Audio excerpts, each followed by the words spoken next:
Assalamualaikum warahmatullahi wabarakatuh. Saya perkenalkan, nama saya Akbar Fadila dari 12J. Di sini saya akan menjelaskan tentang berita bencana banjir dan longsor di Pulau Sumatera. Bencana banjir dan longsor yang melanda sejumlah wilayah di Pulau Sumatera telah menyebabkan dampak yang sangat besar bagi masyarakat.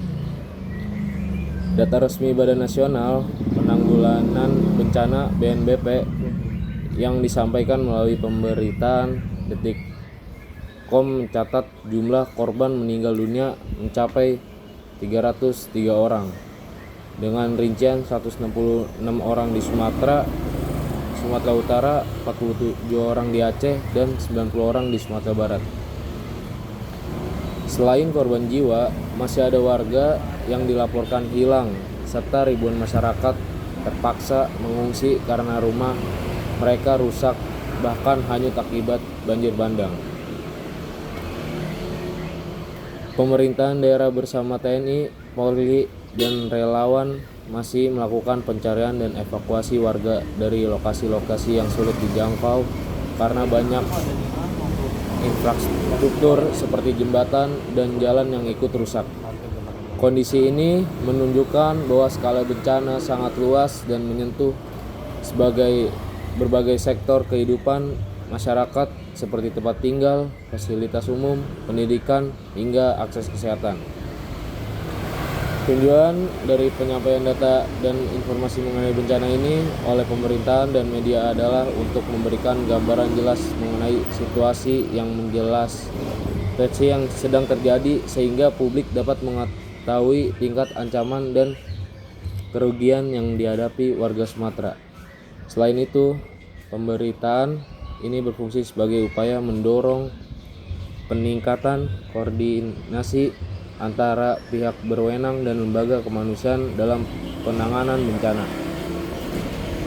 Informasi ini juga membantu masyarakat di daerah lain untuk meningkatkan kewaspadaan dan kesiapsiagaan menghadapi potensi bencana serupa yang bisa terjadi sewaktu-waktu.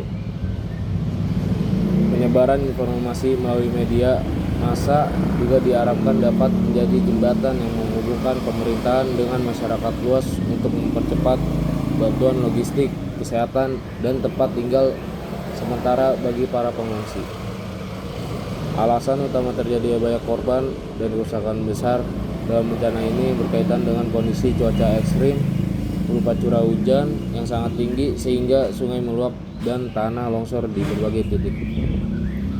Banyak daerah terdampak berada di wilayah perbukitan atau aliran sungai yang mudah mengalami bencana saat hujan lebat.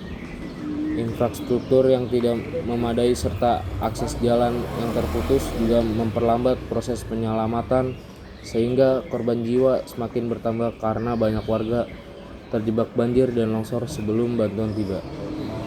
Selain faktor alam, sejumlah wilayah mungkin memiliki kondisi lingkungan yang rentan seperti berkurangnya ruang resapan air dan aktivitas pembangunan yang tidak memperhitungkan risiko bencana sehingga memperparah dampak yang ditimbulkan.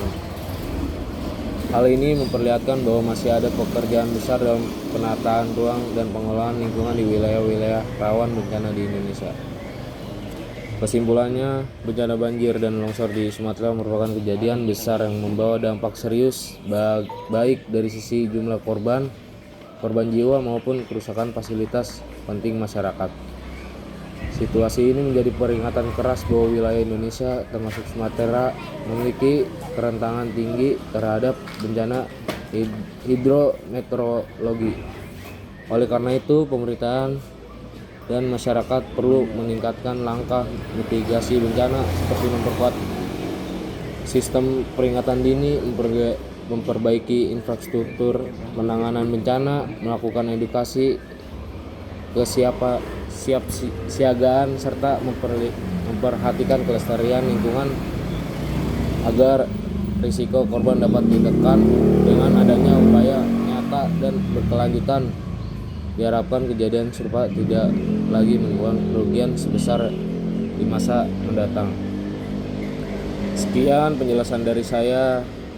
Wassalamualaikum warahmatullahi wabarakatuh.